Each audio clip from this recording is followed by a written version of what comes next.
to my latest YouTube video. Today, I welcome you from my wonderful living room. I decided I was going to do this at home instead of at work or in my studio. This is a special video. I finally finished my second book. So let me tell you a little bit about it. First of all, I have been writing it for 6 months nonstop and have been, and I'm not exaggerating, been doing this about 80 hours a week. And that's insane, but that's what you got to do in order to get a book done. It is a complete rewrite of the original. Not only does it have brand new theories, descriptions, explanations, it also has a lot of my own personal stories, about which I'm going to talk to you today about, and many more clinical or case examples. The book went from 175 pages to almost 300 pages. But what I'm going to do over the next couple months is I'm going to release a series of 5 to 10 minute videos going over parts of the book. I wanted to start off my new book with a story about what made me codependent. So it was an interesting process because I have a lot of anger and animosity that I harbor towards my parents, especially my father. And to be completely transparent, it's been really hard to let go.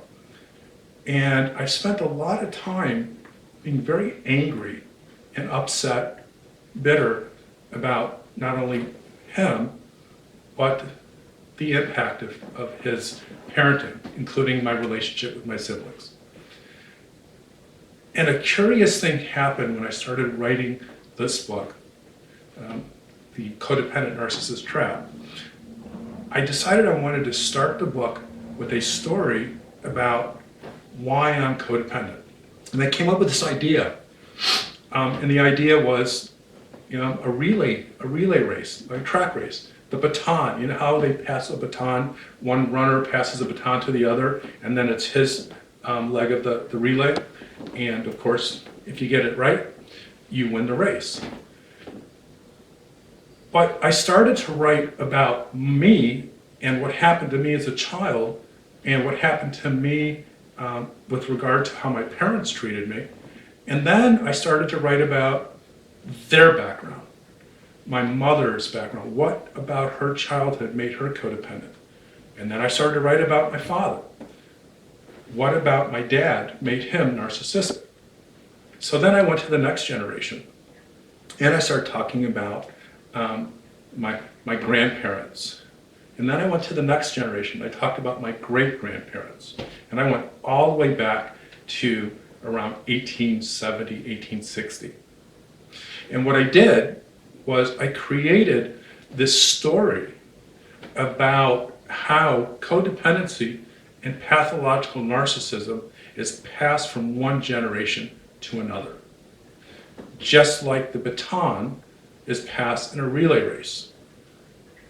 You see, these dysfunctional families that we're born in go back hundreds of years, centuries. And, truth be told, it wouldn't surprise me if it was 400 or 500 years.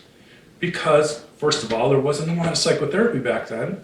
And therefore, how would you stop the pattern from moving forward? It's like a train. And once a train is destined to its location, and its location is the next generation, it's not going to stop. And people don't know it, but they pass that baton on. How many of us, think about it, how many of us, when we were children, were hurt, were sad, were disappointed, were ashamed of ourselves, and said, when I grow up, I'm never going to do that. I'm going to be exactly the opposite of what my daddy or mommy was like. And we ended up, if we were codependent, we ended up marrying or being deeply involved or connected to a pathological narcissist. And then we probably had children. And despite our promises, we were the recipient of the baton and we passed that son of a bitch on. Now, I know this not because I study it, because I research it, but I've opened up my mind and my heart, in my own life, to understand what the hell happened. So in this chapter is a careful study of what happened from generation to generation. By the end of writing that chapter, and it probably took me about a month to write, and that's like, if you think it took me 6 months to write 300 pages, that was a long time for a chapter. But all of a sudden, for the first time, I started to have empathy for my dad. And I'm still processing it. I'm still trying to understand it. And the reason I'm sharing this with you, one is, of course, I'd like to tell you about my book, and I'm promoting it and hoping that you might be interested in buying a copy. I'm sure you figured that out. But the other is, I'm doing what I do best, is I share my own story. I share my own truth. I try to be very transparent, both with whether you're my friend, you're my wife, you're my psychotherapy client, and I'm telling you that that anger and rage that we have inside ourselves can move forward and eventually become neutralized.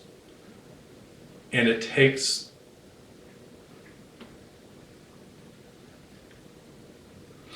and I want to be clear that I'm still pretty damn pissed off, and I'm not really singing praise for my dad, just to be clear.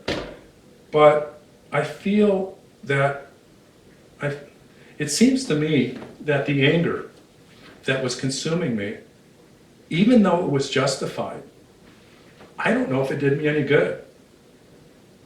And the more that I looked at how angry I was and how much it consumed me, the more I realized I got to let it go.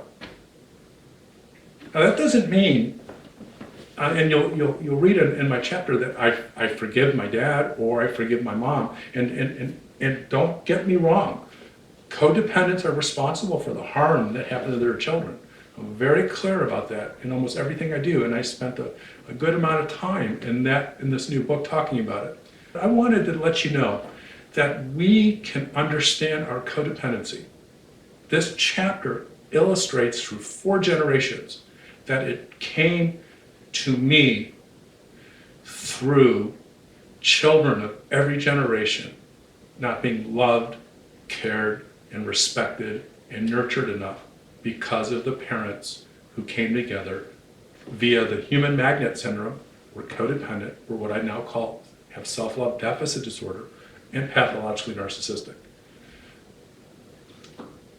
Being true to the chapter title, stop passing the baton. We do not have to be in this relay race. And that's how we change the world. The way we change the world and rid the world of codependents and narcissists starts with the healing. And if we're consumed with anger and rage, how can we heal? I'll say this again, I'm not suggesting, carte blanche, forgive everyone. But understand that there's a lot going on in this whole codependency narcissist thing. And I promise you this, and this is how I'm going to end this video. And it's how I ended the chapter. You cannot heal self-love deficit disorder or codependency. You cannot get to self-love abundance without dealing with the trauma that happened to you. And if we're going to deal with our SLDD trauma, we have to understand what happened to us, and we have to embrace it. If we stay stuck in rage and bitterness and hatred,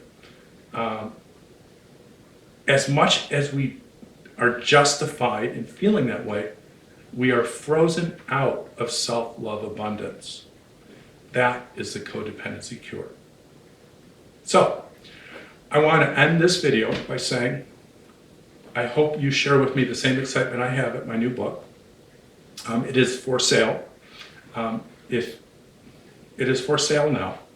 And I would love for you guys to take a look at especially chapter 1 and send me an email. Let me know what you think about it. More than that, I'd like for you to look at your own relay track team. and understand how many generations have been carrying the baton. You can stop this. We can do this together. And we don't have to put our children on a track team that's going to be perpetual winners in a losing game. With that, I say goodbye, and I say, don't stop. Don't stop believing what you should always have been. That's your future, and that's the self-love abundance. It's always been one step away from you. You can get it. Bye-bye, and I'll talk to you soon.